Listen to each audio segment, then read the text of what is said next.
guys, I apologise for the weird angle, but I'm trying to give you a better view on YouTube of a pour I did recently before I started actually filming for YouTube perspective. What we're doing today is a mica drop, and we're using the same colours that we used in the last pour that I posted. So this is actually the same clear blue that I used in the last pour, and the colours I'm using are Let's Resin turquoise chameleon powder, and I'm going to use like the Let's Resin dark blue chameleon powder, and I'm going to mix them together. Don't be afraid to mix your mica powders. You can completely make your own custom colours.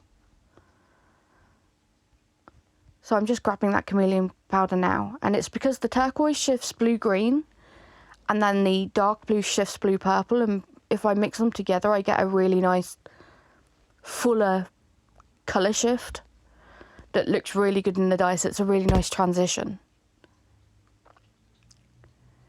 So I'm just adding 1 scoop of that into my little pot, and in that little pot I have about 20 millilitres of resin. I think. Yeah, it's about 20 millilitres. And that's because I will be using some of this colour in a later pour. Now I'm just remembering to put my lids on before I start doing anything, because I have a bad habit of knocking things over and making a mess. You will see at some point me being a klutz. It will happen. But we're just going to mix that all in now, and as you can see, they just melt straight into the resin and you just get a beautiful tone of colour. I do have lots of other mica powders and lots of other chameleon colours. I don't just use Let's Resin when it comes to colourants. I am using Let's Resin epoxy though. So there's my colour, and you can just see on the edges that there's like that darker blue shift. So it's just giving me a fuller range of colour. We're just making sure it's nicely mixed in. And then what I've done is I've let the resin sit for about 10 minutes, and now it's just a little bit thicker. You might be able to tell that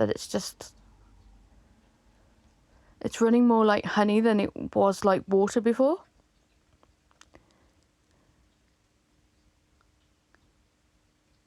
So here is the colour that I made in my last pour that I posted. It is just clear translucent blue with a little bit of glitter in there, which is the Brewery's alcohol ink glitter.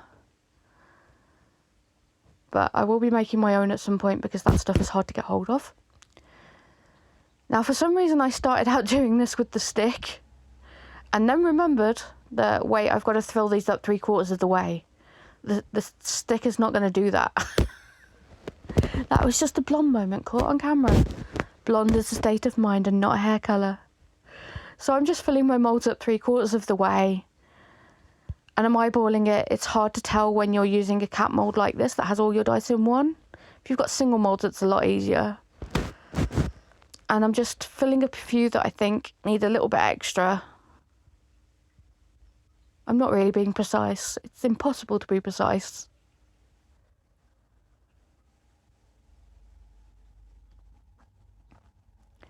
And now we're going to take the black Pinata alcohol ink. And when it comes to black and white, I do tend to stick to Pinata,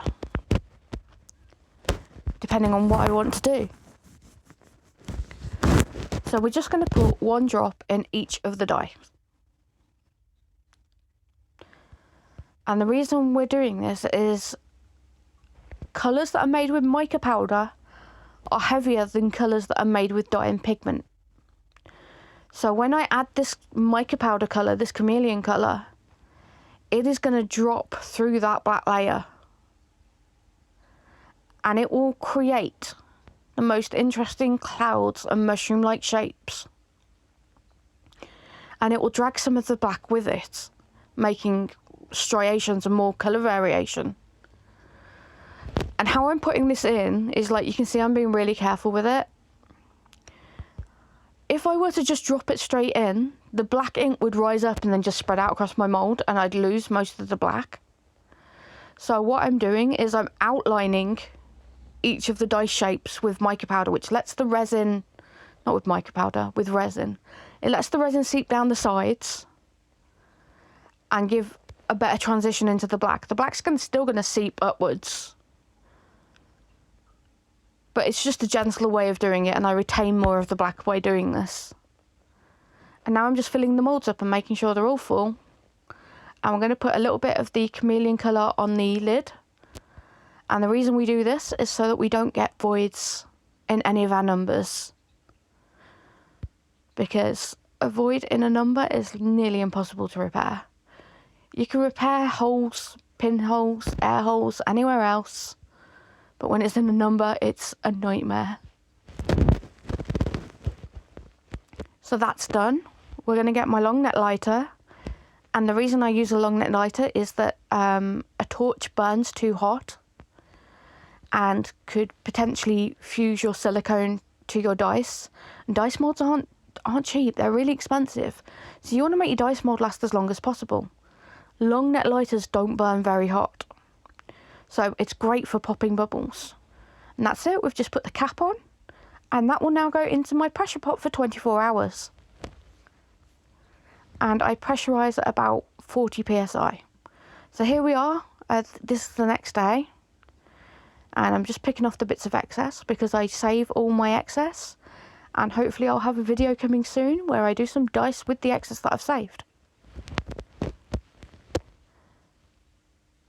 Obviously I don't pick off every bit, because if I was trying to pick off all the tiny bits, that would be there forever.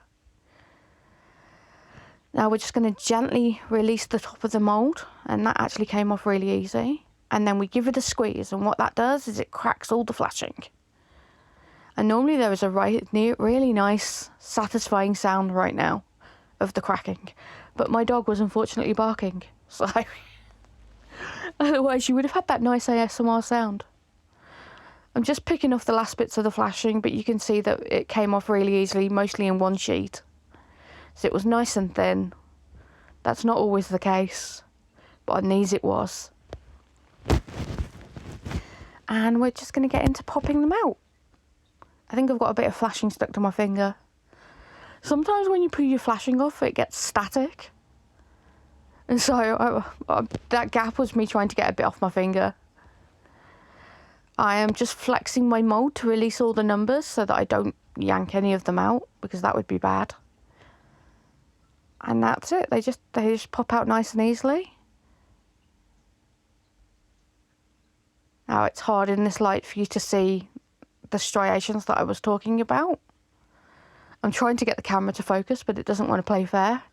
But I have included photos at the end of this video, so you will get full view. I always save the D20 for last. So until then, we're just going to get random dice. But you can see what I mean about the chameleon colour now. Wow, my camera really wasn't focusing, was it? I am using my phone to film at the moment, guys. I'm sorry, I do not own a camera. Maybe one day I'll get lucky and have enough subscribers that I can afford a camera, but right now I can't. Like all of us feeling the squeeze in the UK right now. Things aren't easy, but I love making dice, so here we are.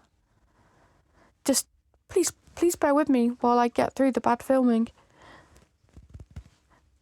But you can see the lovely clear windows in that D6,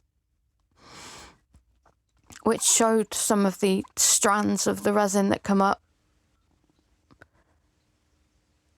And you can see the way that some of the chameleon colour has grabbed the black and just pulled it with it toward its destination, so you don't end up with random weird blobs of black. I mean, weird blobs of black can look great in dice, but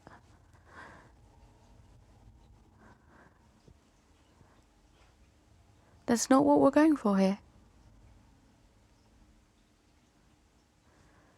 But the mica powder, when it falls, it creates plumes and strands.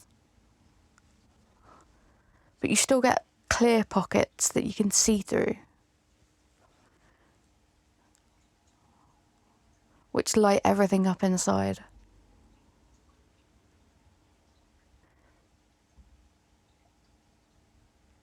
That that one at least did give some idea of the way the colours are shifting from the turquoise into the deeper blues.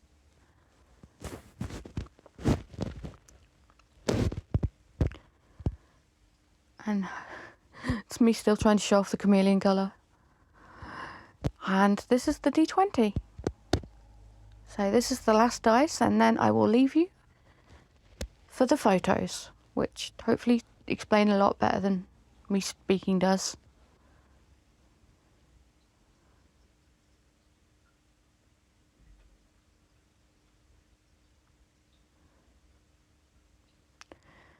And that's it for this one, guys. I will leave you to enjoy the photos, and hopefully I will see you soon. Thanks a lot, guys. Bye.